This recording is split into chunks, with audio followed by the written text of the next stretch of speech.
जय श्री कृष्णा, राधे राधे। आज हम ज्येष्ठ मास महात्म्य के तीसरे अध्याय का श्रवण करेंगे, जिसमें हम व्रत वर्णन महात्म्य की कथा सुनेंगे।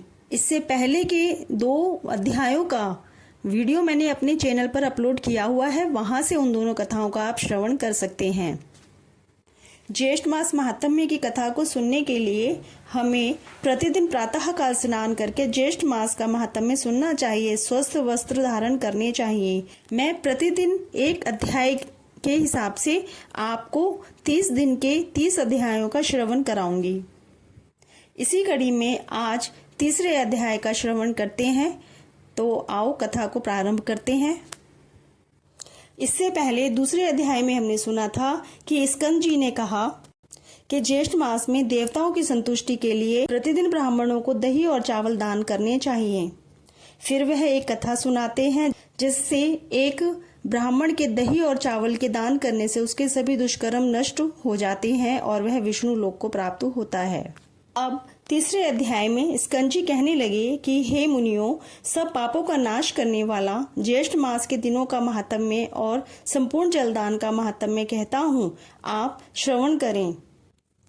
ज्येष्ठ मास शुक्ल एकम से लेकर ज्येष्ठ मास शुक्ल दशमी तक पवित्र दशहरा नामक व्रत करना चाहिए। प्रतिदिन गंगा जल के पवित्र जल में स्नान करना चाहिए।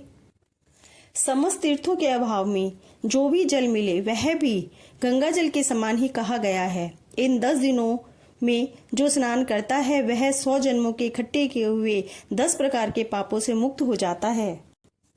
इसमें कुछ भी अन्याय नहीं है। इन दिनों में अनेक प्रकार के दानों को देना चाहिए। इन 10 विध पापों में 5 महापाप और 5 लघु पाप हैं। इन दिनों में दिए गए सब दान अक्षय हो जाते हैं। हे ब्राह्मणों, ज्येष्ठ मास शुक्ल पक्ष की द्वितीया के दिन दोपहर के समय में प्रसिद्ध समान नामक कल्प प्रारंभ हुआ। उस द्वितीया के दिन समान नामक कल्प में स्नान, दान, श्राद्ध तथा ब्राह्मण भोजन कर्म को भगवान विष्णु के निमित्त जो भक्ति और श्रद्धा से करते हैं उनको कोटि गुना अधिक फल प्राप्त होता है। और ज्येष्ठ शुक्ल तृतीया के दिन पंचांगनी साधक नामक व्रत आरंभ होता है। पंचांगनी साधक व्रत को पूरे मास करने से मनुष्य समस्त पापों से छूट जाता है और तेज में सूर्य के समान हो जाता है। इसमें कोई संदेह नहीं है। इस तृतीया के दिन विशेष तैयार रंबा व्रत करना चाहिए। सधवा, विधवा सभी स्त्रियां इस व्रत को सौभाग्य सिद्धि के लिए करें।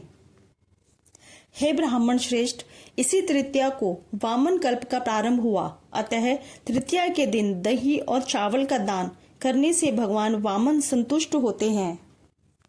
आज के दिन विधि पूर्वक श्राद्ध, तर्पण और ब्राह्मण भोजन करने के कर्म को करना चाहिए। 1 मास तक ब्राह्मण को दही का भोजन कराना चाहिए। शुक्ल पक्ष की चतुर्थी के दिन कपिल ऋषि के पवित्र आश्रम में कुंड से 4 भुजाधारी विनायक प्रकट हुए। इसलिए चतुर्थी के दिन भोजन ना करें और सब लोग गणेश जी का महोत्सव मनाएं। पंचमी के दिन घी में पके हुए मालपुए आदि से ब्राह्मणों को भोजन कराना चाहिए। पहले इसी शुक्ल चतुर्थी के दिन सती के रूप में उमा प्रकट हुई थीं। इसलिए स्त्रियां इसी चतुर्थी को सौभाग्य वृद्धि के लिए उमा का विविध उपचारों से पूजन करें तथा गीत, नाच आदि उत्सव करें। संतान की इच्छा हो तो शुक्ल पक्ष षष्टमी के दिन स्त्रियां जल, वस्त्र, पुष्प, सुगंध वस्तु, हवन आदि के द्वारा उमा पार्वती जी का पूजन करें। ज्येष्ठा मास शुक्ल सप्तमी के दिन ज्येष्ठा नक्षत्र के अंत में जो उमा का पूजन नहीं करता है उनके यहाँ ज्येष्ठा यानी दरिद्रता का वास होता है। इसमें संशय नहीं है। इसलिए दरिद्रा से भयभीत मनुष्यों को सप्तमी के दिन उमा का पूजन और दशमी के दिन विभव विस्तार के अनुसार गंगा जी का पूजन करना चाहिए। जिस कारण लोग पावनी गंगा दशमी के दिन स्वर्ग से पृथ्वी पर अवतीर्ण हुई। अतः दशमी, 11, 12 इन तीनों दिनों से एकादशी का व्रत साध्य कहा है।